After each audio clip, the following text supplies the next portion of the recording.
Hello. നമുക്കൊന്ന് ആട് ബിരിയാണി ആക്കിയാലോ? ആ 2 കിലോ ആട് വാങ്ങിക്കോളി. 2 കിലോ ആടോ? നോക്കട്ടെ.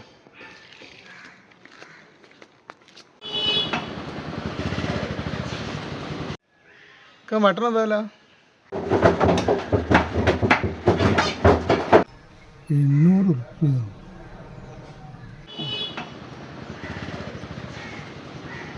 ആണോ?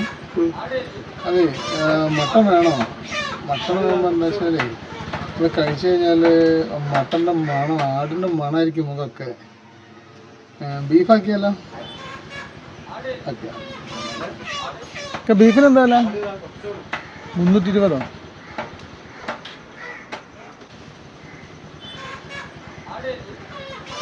ഹലോ, അല്ല ബീഫ് വേണോ?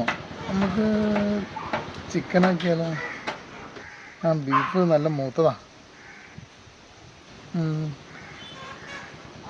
Broiler 4 kilo ബ്രോയിലറോ?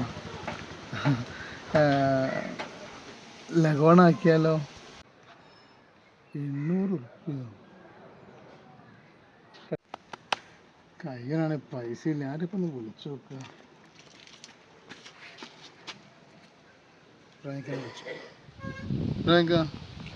ഒരു 5000 റുപ്യ അത്യാവശ്യമായിട്ടുണ്ട്, അക്കൗണ്ടിൽ നിന്ന് ഇട്ടുക. ഗൂഗിൾ പേ ചെയ്താൽ മതി. പെരുന്നാളിനാണ് അവിടെ കളഞ്ഞു വയ്ക്കണത്. ഈ 2 ദിവസം കഴിഞ്ഞിട്ട് വിളിക്കേ.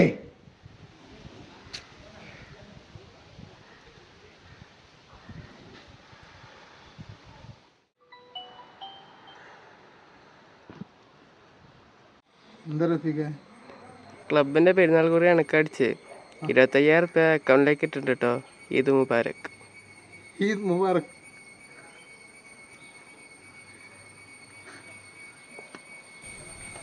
പിന്നെ നാട്ടിറച്ചിക്ക് പഴയ പോലെ കഴിച്ചു കഴിഞ്ഞാൽ പിന്നെ അങ്ങനെ ചൂരൊന്നും ഉണ്ടാവില്ല എന്നാണ് ഇവിടെ ഇപ്പോൾ ഒരാളോട് ഞാൻ ചോദിച്ചപ്പോൾ പറഞ്ഞത്. അതുകൊണ്ട് നമുക്ക് ആട് ബിരിയാണി ആക്കാം. 4 കിലോ ആട്.